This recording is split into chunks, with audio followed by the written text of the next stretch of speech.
Hi everyone, welcome back to my channel. Today I am going to start a series on common words agreement mistakes in English. Those tricky errors that make your sentences sound awkward or incorrect. From verbs to pronouns, quantities and more, I will show you simple rules to spot and fix these mistakes so your English sounds natural every time. Let's get started. Rule number 1. It's about agreement between the subject and the verb or helping verb. It says that in a sentence, a singular subject must be followed by a singular verb and a plural subject must be followed by a plural verb.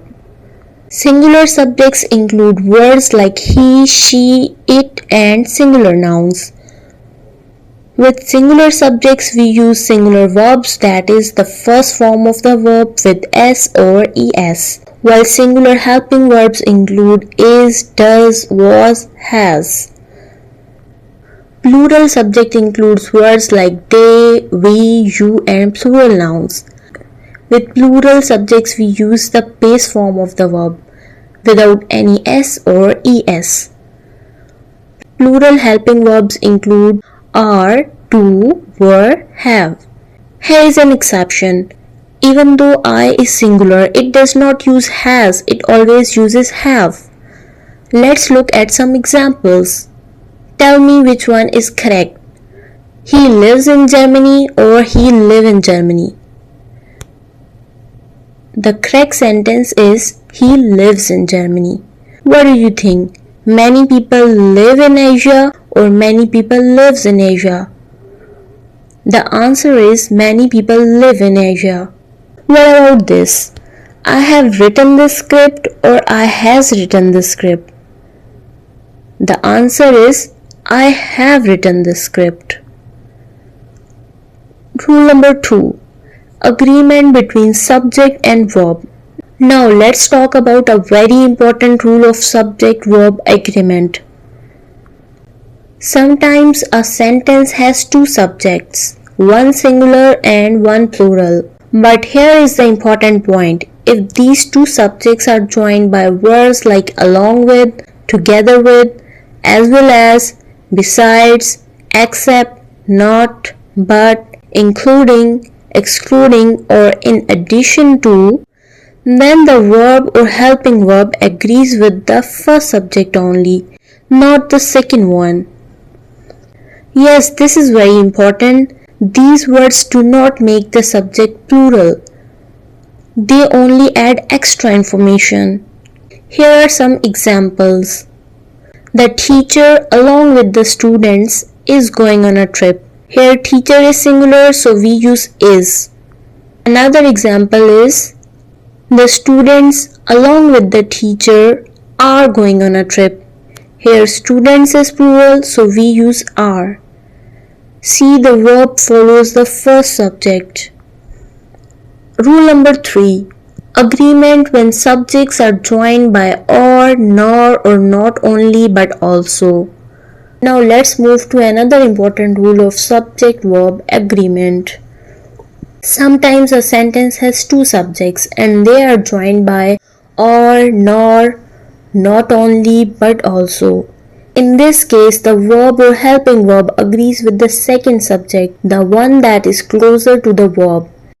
Yes, this rule is different from the previous one. For example, neither the teacher nor the students are ready. Students is plural, so we use are. Neither the students nor the teacher is ready. Here the teacher is singular, so we use is. Not only the manager but also the employees have agreed. Here employees is plural, so we use have.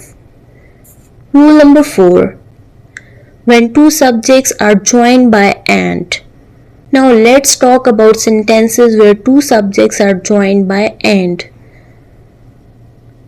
When two or more singular nouns or pronouns are joined by and they refer to different people or different things, we use a plural verb because now we are talking about more than one. For example, Ali and Bilal are friends. Because Ali and Bilal are two different people, here we use plural verb are. The pen and the notebook are on the table. As the pen and notebook are two different things, we use plural verb are. But there is an important exception.